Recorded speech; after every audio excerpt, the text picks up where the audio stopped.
Good morning, everyone. Today is my trial and error to shoot this video to show you one of my very healthy vegetable curry which my kids have approved, and it literally takes less than 10 to 12 minutes to get it right from the cooktop onto your table.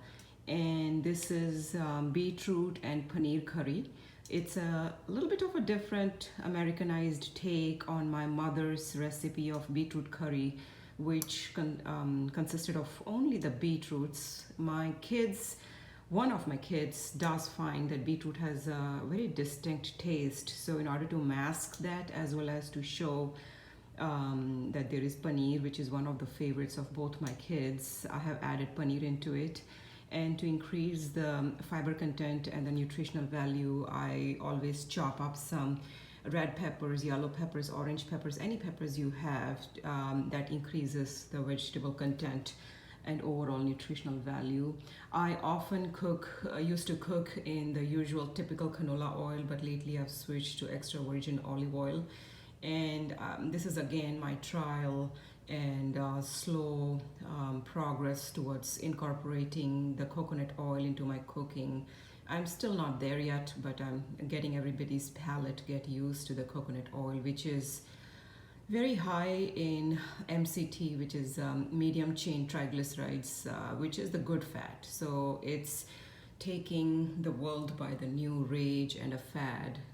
We have used coconut oil for ages and ages back home in India, more so for the body application, massaging, and hair oil application, sometimes in cooking as well, but I'm just trying to get back into that good old habit of using coconut oil. These are some of my basic spices.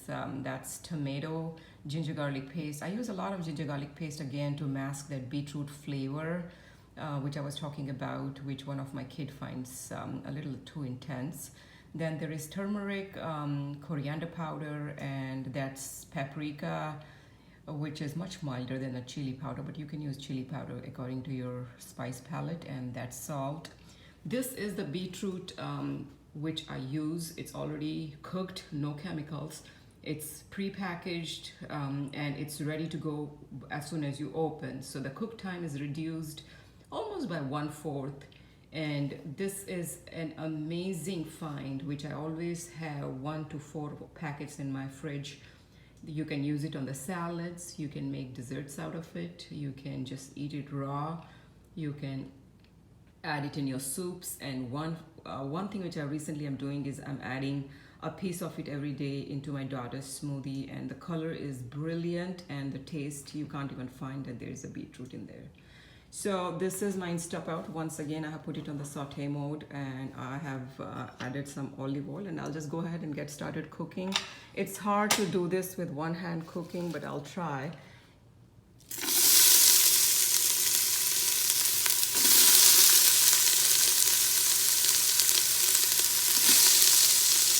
So the Instapot, if you are an Instapot lover, welcome, and it's one of the great inventions which has caught up by wildfire once again, because it decreases the cooking time and makes working women's life much easier.